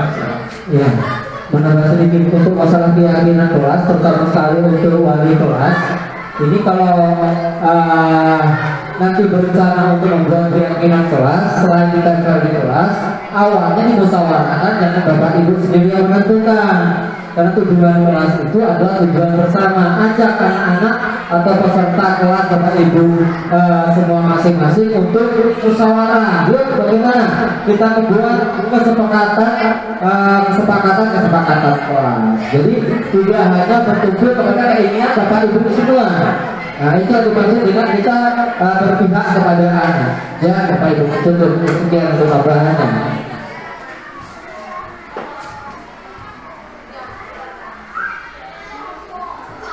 Tes. Sebetulnya Bapak Ibu mungkin kita di sini juga bisa dikatakan untuk mendampingi ya. Boleh saja siapapun yang kira-kira ada pertanyaan kita mencari jawaban boleh. Selain dari guru penggeraknya, supaya kelas itu hidup, supaya kelas itu gimana caranya anak-anak dengan positif untuk menerima pelajaran, itu guru kita sendiri yang menerangkan, menjelaskan. Oke, ya gitu mungkin Pak Angga. Ini contoh di depan ini seperti apa ini? Keyakinan kelas ya. Keyakinan kelas satu jujur. Nah dengan adanya seperti ini, mungkin bukan guru penggerak aja yang mengadakan seperti ini, kita pun bisa. Jadi anak-anak itu apa sih jawaban anak-anak daripada jujur? Coba tulis tempel. Ya begitu ya. Pertama buat dimulai dari peraturan deh. Ya. Terus kan dulu kira-kira peraturan apa di kasus ini ya? Tidak mencontek. Rata-rata kan itu sama Bu, tidak mencontek. Yang adalah pokoknya yang mewakili sebagian dia tidak mencontek. Jadi maka oke kita mencontek itu kira-kira menurut anak semua nilainya mana? Tuliskan di situ. Tidak terlambat dan segala macam juga ada. Jadi kita ngumpulin dari apa yang mereka sampaikan, kita tulis kembali. Baiknya sih lebih baik memang anak-anak yang buat sekalian. Tapi kan tadi saya ingin seperti itu. Jadi saya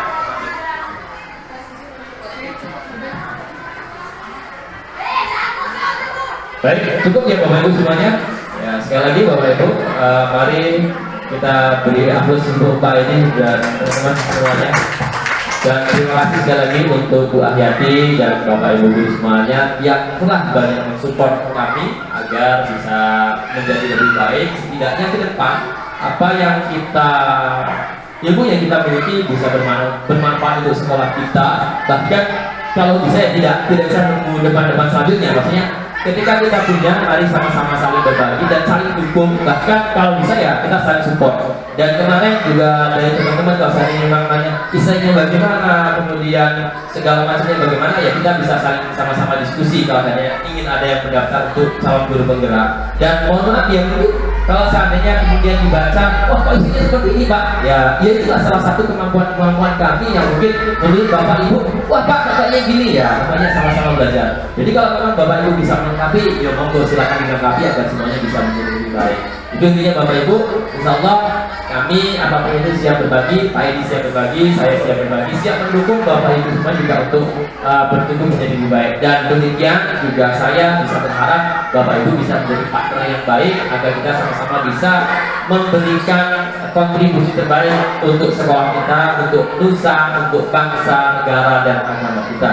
Baik, sekali lagi kami ucapkan terima kasih kepada Ibu Kepala Sekolah dan Bapak Ibu semuanya. Ada kurang lebihnya kami dalam menyajikan hasil diskriminasi pada kesempatan hari ini kami mohon maaf. Saya akhiri, wabillahi taufiq wal hidayah. Wassalamualaikum warahmatullahi wabarakatuh. Selamat siang.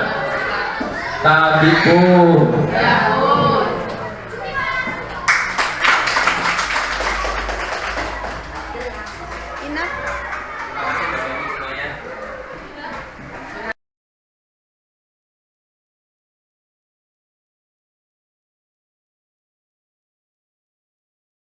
Sekalian, bismillahirrahmanirrahim. Assalamualaikum warahmatullahi wabarakatuh. Waalaikumsalam warahmatullahi wabarakatuh. Baik, anak-anak semuanya, tadi sudah kita absen bahwa hari ini yang tidak berangkat adalah ya, kita doakan semoga Nandu segera sehat kembali, segera sembuh, kemudian bisa berangkat bersama-sama dengan kita. Ya. Dan tadi sudah dipimpin juga oleh Ara bahwa kita sudah berdoa semoga segala aktivitas kita penuh berkah dan kita bisa belajar dengan lebih baik.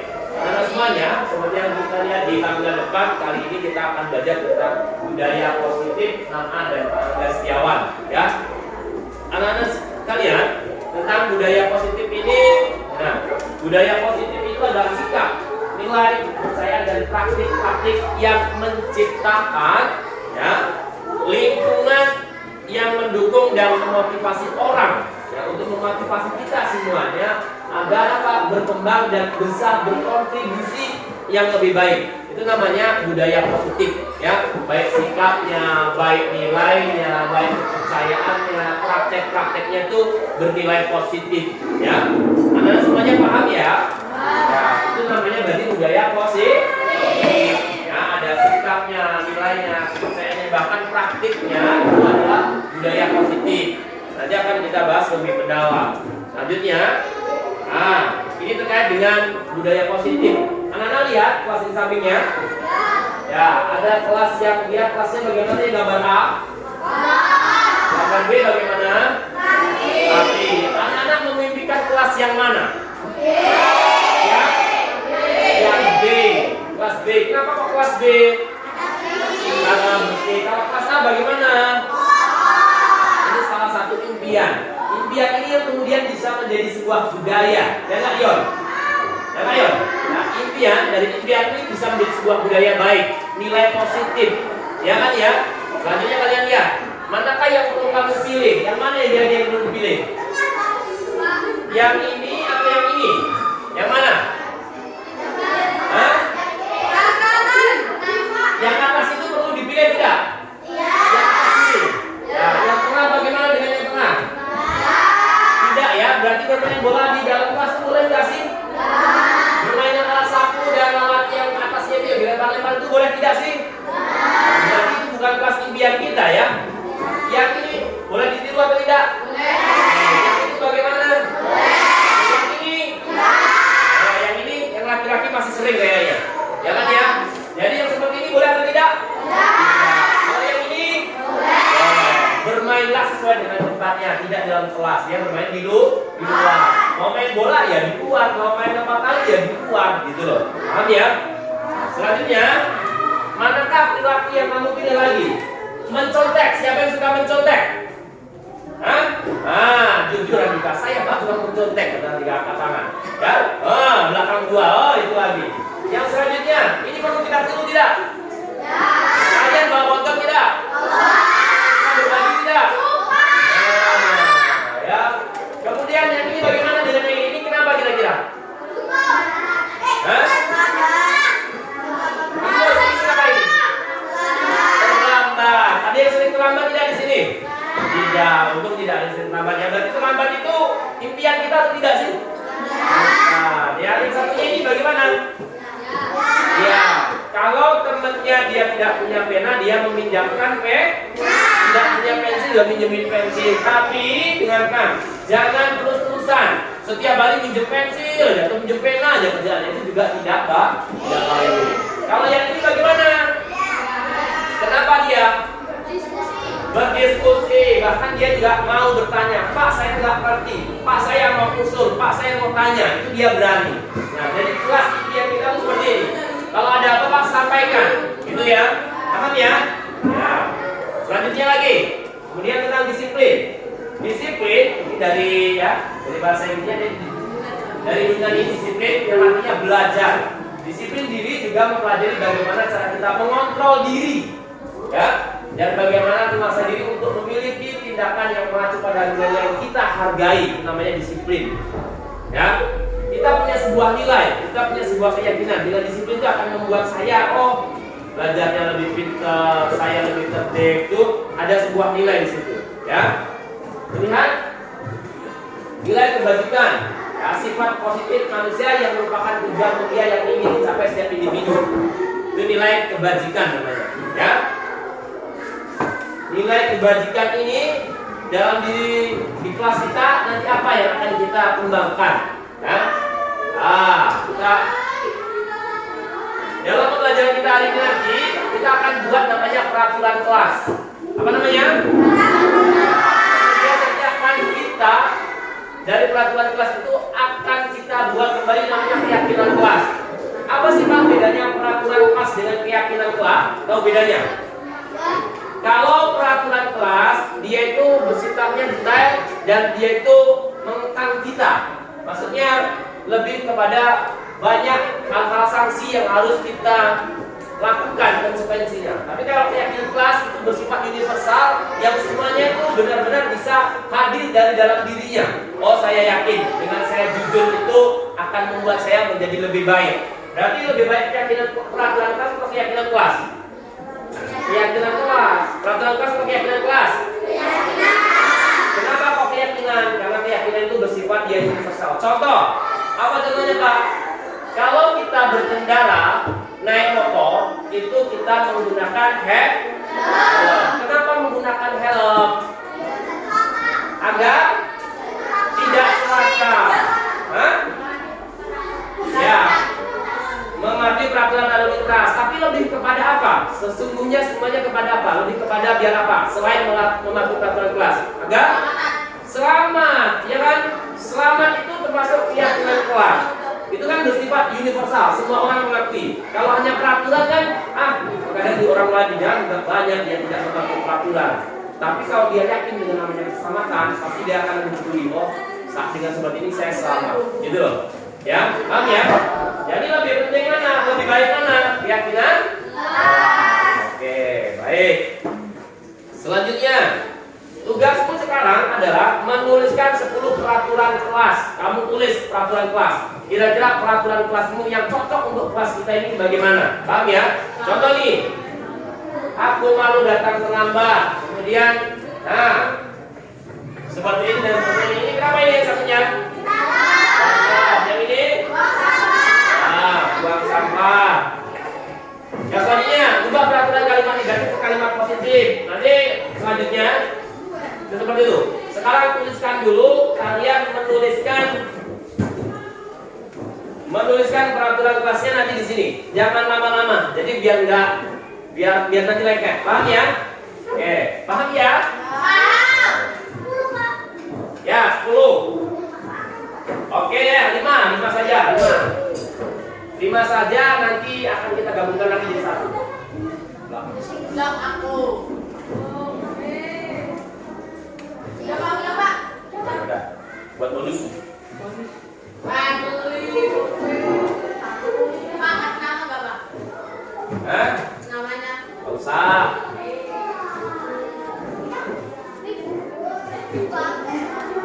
Biar berwarna. Tulis peraturan kelas. Apa? Kita harus ngapain? Nanti akan kita lupa. Gak usah.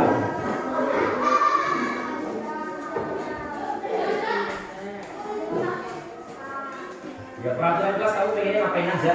Mana contek?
Selanjutnya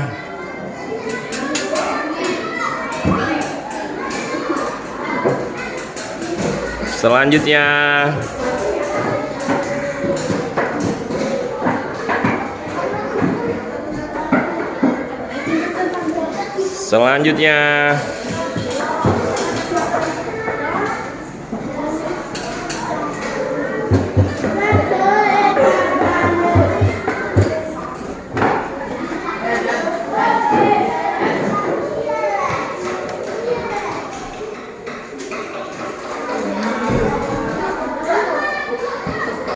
semuanya, Anda sudah menempel peraturan kelas dan sekarang akan kita jeda dengan peraturan kelas ini yang sama menjadi sebuah keyakinan kelas menggunakan kalimat-kalimat yang positif. Menggunakan apa, Nak? Kalimat positif. Ya, keyakinan kelas. Ya, keyakinan kelas kita kalau tadi kita lihat bersama-sama adalah ini tidak berantem, tidak mencontek, tidak menyontek, tidak. Oke. Kalau tidak mencontek itu berarti apa kira-kira keyakinan kelas kita? Berarti tentang apa ini? Kalau rata-rata tidak mencontek, tidak berantem, tidak mencontek. Kemudian tidak mencontek. Ya, banyak yang tidak mencontek. Mencontek itu, tidak mencontek itu berarti termasuk keyakinan kelas apa? Kira-kira kalian? Hah? Kalau tidak mencontek itu berarti tidak baik. Hah? Perbuatan apa? Ya baik, tapi dia apa berarti? Hah? Mandiri. Bukan. Apa berarti? Apa tuh? Tidak mencontek. Hah? Jujur. Berarti keyakinan kelas kita adalah jujur, ya. Jujur. Ya. Ini termasuk tidak mencontek. Tidak mencontek jujur kan ya? Nah, jadi jujur dia. Apa yang dia bisa ya kerjakan itu. Kemudian ada lagi nih. Ya. Membuang sampah pada tempatnya, membuang sampah pada tempatnya, membuang sampah pada tempatnya, tidak membuang sampah sembarangan. Kemudian ya, tidak membuang sampah itu keyakinan kelas kita apa berarti? Hah? Disiplin bisa juga, tapi lebih kepada apa? Tanggung jawab juga ya. Apalagi kalau kelas kita kalau tidak membuang sampah pada kelas itu apa maksudnya? Rajin. Hah? Hampir, apa lagi? Apa? Selain tertib, biar kelas kita aja loh. Nah, kelas kita ini tidak membuang sampah sembarangan, berarti termasuk? Hah? Bukan. Apalagi kira-kira? Bersih? Kan tidak membuang sampah, sedikit lagi. Tidak membuang sampah pada tempatnya itu. Berarti menjaga? Iya. Menjaga kebersihan. Ya atau tidak? Ya. Kan ya, kalian kan buang sampahnya tidak buang sampah pada tempatnya, berarti dia buang sampah pada tempatnya. Berarti keyakinan kelasnya apa? Menjaga kebersihan. Kelasnya tetap rapi, membuang sampahnya pada tempatnya. Jangan ya? Ya atau tidak? Sudah ada 2. Kita baca lagi. Tidak menggunakan senjata tajam, tidak datang pada waktu. Nah, piket kelas, datang sekolah. Kalau piket kelas ini adalah kata piket kelas, berarti dia piket kelas. Piket kelas tidak boleh bermain di kelas ya. Piket kelas dia termasuk apa berarti? Piket kelas. Hah? Bertanggung jawab ya. Bertanggung jawab. Kalau dia punya tugas berarti dikerjakan tugasnya. Ya, dari piket kelasnya dikerjakan, dia termasuk bertanggung jawab. Kemudian dia kalau bertanggung jawab itu juga banyak nanti jadinya. Apalagi kalau ada PR, Paren ngerjain PR-nya, ya kan? Termasuk bertanggung jawab. Jadi itu, ya. Kemudian ini ada lagi. Tidak bermain di kelas. Ini kata-kata tidak bermain di kelas juga banyak. Tidak bermain di kelas. Berarti dia termasuk apa? Tidak bermain di kelas. Hah? Disiplin. Ya, oh ya, mungkin bisa ya. Dikatakan ini tidak bermain di kelas, kemudian datang tepat waktu. Datang tepat waktu termasuk apa? Datang tepat waktu? Disiplin. Disiplin ya.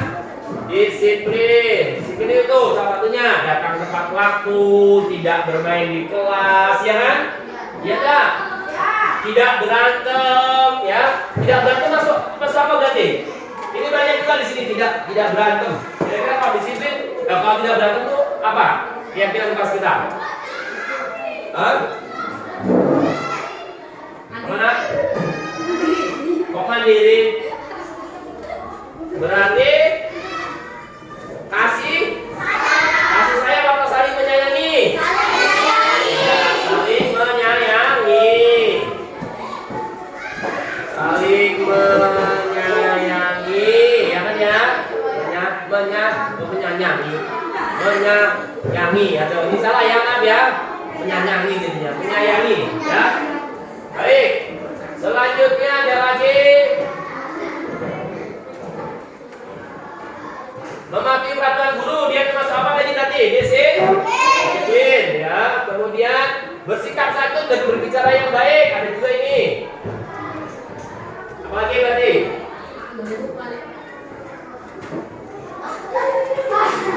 Ya. Sopan santun berarti dia keyakinan kelasnya apa? Hah? Sopan santun ya berarti dia keyakinan kelasnya adalah sopan. Ya sopan santun berarti sopan. Dia bersikap santun, dia berbicara yang baik berarti dia sopan. Ya, dia. Ada lagi cukup kata-kata ini.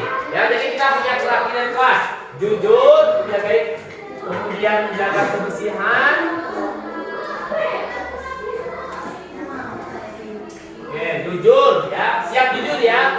Menjaga kebersihan, bertanggung jawab. Apapun itu yang kita berikan berarti harus tanggung jawab ya. Baik belajar, baik tiket, baik tugas yang lain harus tanggung jawab. Disiplin, siap menjadi siswa yang disiplin?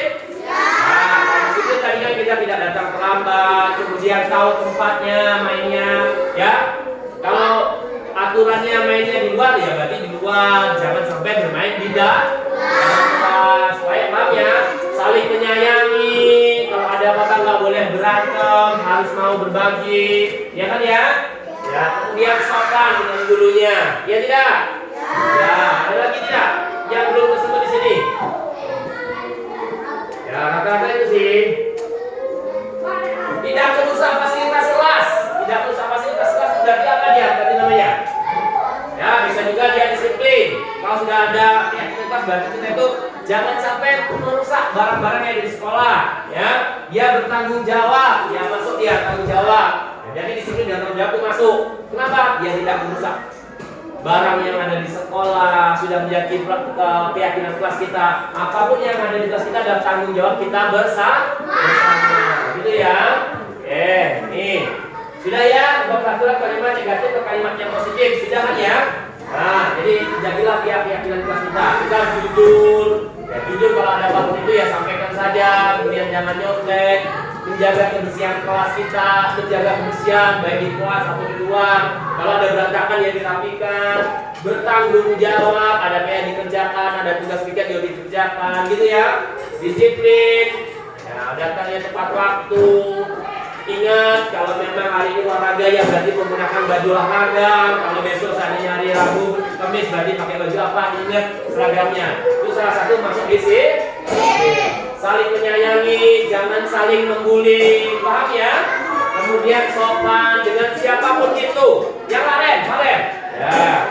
Selanjutnya, seperti yang kalian lihat, ya tadi kita sudah itu berarti menyapu kelas itu terus apa itu berarti?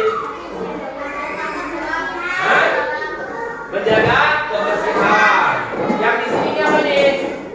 Yang kelas? Hah? Diskusi. Berarti dia diskusi itu masalah apa berarti ya? Kita musyawarah ya, melaksanakan musyawarah apapun itu ya. Oke. Nah, pintar dia ya. Selanjutnya yang apa itu? Berarti masuk apa? Saling menyayangi, tolong menolong ya. Musyawarah itu masuk keyakinan kelas kita. Jangan kalau ada perbedaan pendapat kita diskusikan. Oh Pak, ini baiknya gini. Jangan maunya sendiri, jangan egois. Paham ya? Nah, masuk keyakinan kelas kita. Nanti akan kita buat dan kalian tanda tangan. Oke, selanjutnya menggali perilaku yang mencerminkan keyakinan kelas dan perilaku yang tidak mencerminkan keyakinan kelas. Contoh, hal ini mencerminkan keyakinan kelas atau tidak? Kenapa? Berantakan. Kalau yang ini, kenapa mau mencerminkan keyakinan kelas? Hah? Saling membantu boleh. Kemudian ada lagi. Apa aja gitu? Bertanggung jawab, semuanya bawa mengerjakan, ya kan? Menghormati ada tidak? Saling menyayangi, saling menghormati harusnya ada ya. Saling sayangi dan menghormati.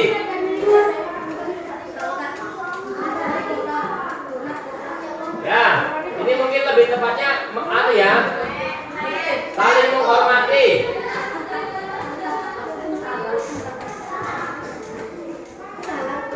Ya, saling menghormati ya. Musyawarah itu saling menghormati. Tapi yang benar juga. Baik. Ya, mudah-mudahan untuk warga kelas. Terima kasih. Itu saja. Terima kasih Pak. Ya, ada pertanyaan? Tidak. Semuanya paham? Bisa kita sepakati bersama? Bisa. Jika bisa kita sepakati bersama, maka anak-anak semuanya ya kita akan selanjutnya tanda tangan. Ya, sudah. Kita dulu.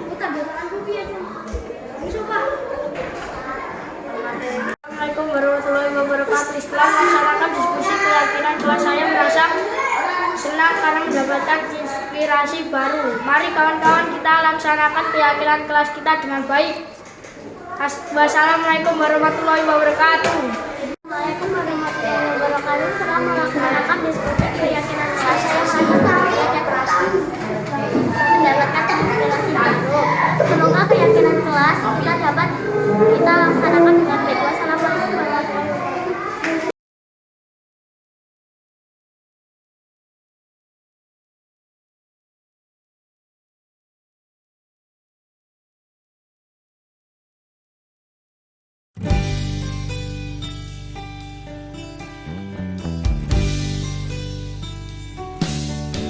Alhamdulillah kita jadi pandai. Alhamdulillah kita jadi bisa mengenal banyak beraneka bidang ilmu karena jasa Bapa dan Ibu guru. Alhamdulillah kita. Salam, silakan masuk. Oh, silakan masuk nak. Silakan duduk. Silakan duduk dulu ya. Akila sehat kabarnya? Sehat. Sudah tahu Pak Guru panggil untuk masuk kantor sini? Kenapa? Belum. Jadi Akila, tadi ada Bapak Ibu guru yang menyampaikan bahwa Akila hari Sabtu kemarin tidak mengikuti ekstrakurikuler wajib, tidak mengikuti kegiatan pramuka. Benar atau tidak ini? Iya Pak, maaf. Kemarin Sabtu saya diajak ayah pergi untuk piknik ke Lampung Timur Pak. Wah, enak dong ini berarti. Kok Pak nggak diajak piknik? Ya Kila, kalau berbicara piknik, apa yang Akila lakukan ini kira-kira sudah sesuai dengan peraturan sekolah atau Belum Pak, belum? Kenapa? karena saya tidak ikut kegiatan ekstra pramuka Pak. Ya, kamu masih ingat dengan keyakinan kelas kita? Masih Pak. Apa kira-kira keyakinan kelas yang belum kamu terapkan? Tertib mengikuti kegiatan sekolah Pak. Nah, kira-kira apa yang bisa kamu lakukan agar kamu bisa menerapkan apa yang sudah kamu yakini? Seharusnya saya meminta izin dulu kepada pembina, kepada kakak pembina Pak. Nah, ada yang lain? Selain itu, selain meminta izin? Seharusnya saya ikut ekstra pramuka dulu, baru saya ikut ayah untuk piknik ke Lampung Timur Pak. Nah, berarti sudah paham ya? Yang pertama tadi berarti harus minta izin, atau yang kedua tadi ikut dulu, baru kemudian izin. Ya kan ya? Paham ya? Iya Pak, insya Allah saya paham Pak. Ya, baik. Terima kasih Akila sudah bisa menjelaskan kepada Pak Guru, dan kemudian Akila sudah mengetahui bagaimana selanjutnya kita harus bisa menerapkan keyakinan kelas agar Akila bisa menjadi anak yang berprestasi dan lebih baik. Sekarang Akila boleh kembali ke kelas. Baik Pak, Assalamualaikum. Alhamdulillah kita jadi pandai. Alhamdulillah kita jadi bisa mengenal banyak beraneka bidang. Assalamualaikum warahmatullahi wabarakatuh. Nama saya Azra Akila Faika. Perasaan saya sangat senang sekali karena walaupun saya salah, saya tidak dimarahi. Justru saya malah dibimbing untuk mencari solusinya. Assalamualaikum warahmatullahi wabarakatuh.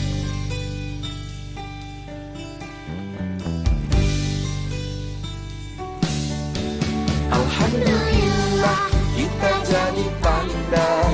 Alhamdulillah kita jadi bisa mengenal. Assalamualaikum Pak, permisi. Salam, baik. Silakan duduk, Najwa. Baik Pak, terima kasih. Najwa. Baik Najwa, ya. Sudah tahu kan ya? Tadi Pak Guru langsung panggil ke sini. Najwa tahu kenapa kan? Sudah tahu ya? Tahu Pak, Ya. Kenapa nah? karena saya membuang sampah sembarangan. Karena membuang sampah sembarangan. Menurut Najwa, membuang sampah sembarangan itu baik atau tidak sih? Tidak Pak, Salah atau benar? salah. Salah. Tapi Najwa, di dunia ini memang tidak ada manusia yang sempurna. Semuanya pasti ada yang pernah berbuat kesalahan. Ya, jadi Pak Guru ingin tahu alasan Najwa membuang sampah sembarangan itu kenapa sih? Karena saya malas membuang sampah Pak. Wah, malas membuang sampah.